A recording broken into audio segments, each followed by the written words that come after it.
नमस्कार। नहीं, देखिए,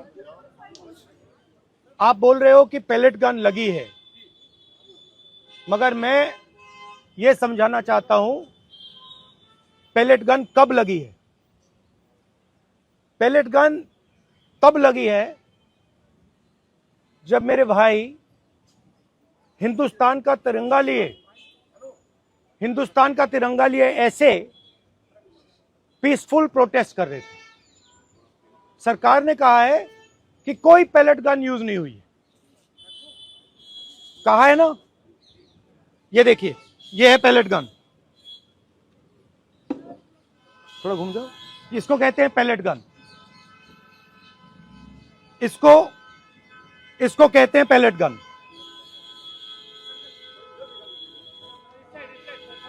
ठीक है, और इनकी आंख डैमेज हो गई है, इनकी आंख से इनको दिखाई नहीं दे रहा है।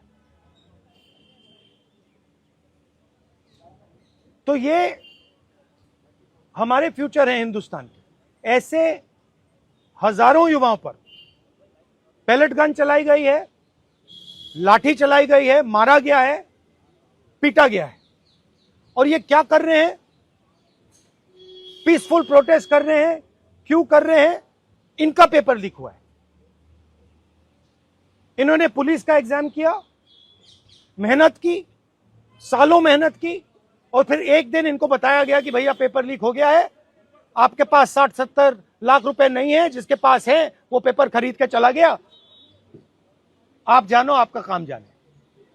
और ये लाखों लोगों के साथ हुआ है। इनके माता पिता ने मेहनत के पैसे से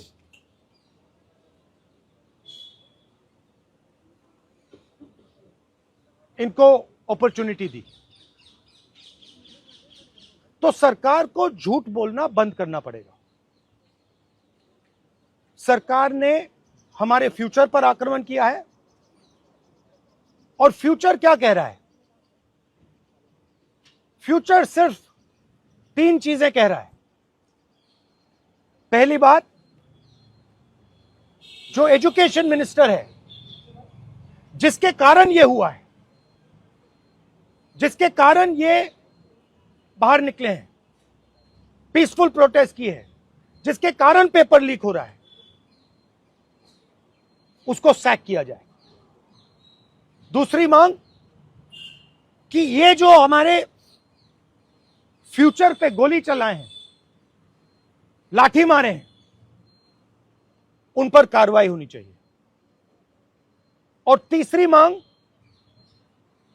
कि नरेंद्र मोदी जी, जो पूरे सिस्टम के ऑपरेटर हैं, वो ऐसे जैसे हजारों युवाओं से माफी मांगे। इनका फिजिकल डैमेज हुआ है। मैं आपसे कह नहीं सकता हूं कि इनकी आंख बचेगी नहीं बचेगी। इनकी कोई गलती नहीं है। तो ये 3 मांगे हैं। हमारे स्टूडेंट्स को मारना बंद कीजिए, धमकाना बंद कीजिए, और ये मांगे पूरी कीजिए। यही मैसेज है। हाँ, हरियाणा अभी जेपी नड्डा और जो मंत्री गए थे सीजेपी से बात करने, वो कह रहे 2 मांग पर तो सहमति हमारी बन गई है कि जो मुकदमा हुआ उसे दर्ज करने से वापस कर लेंगे और एक्शन भी ले लेंगे, लेकिन जो मुख्य मांग है धर्मेंद्र प्रधान का इस्तीफा, वो कह रहे हैं कल दोपहर में इस पे बात करेंगे। हमने पोजीशन क्लियर कर दी है, स्टूडेंट्स ने पोजीशन क्लियर कर दी है। जो उनकी मांग है उसे हम रिपीट कर रहे हैं। Dharmendra Pradhan is a criminal education minister. He has to be removed. He is a symbol of the collapse of our education system. He has to go. He is the reason my brother has got shot. He is the reason thousands of people are outside. He has to go. Thank you.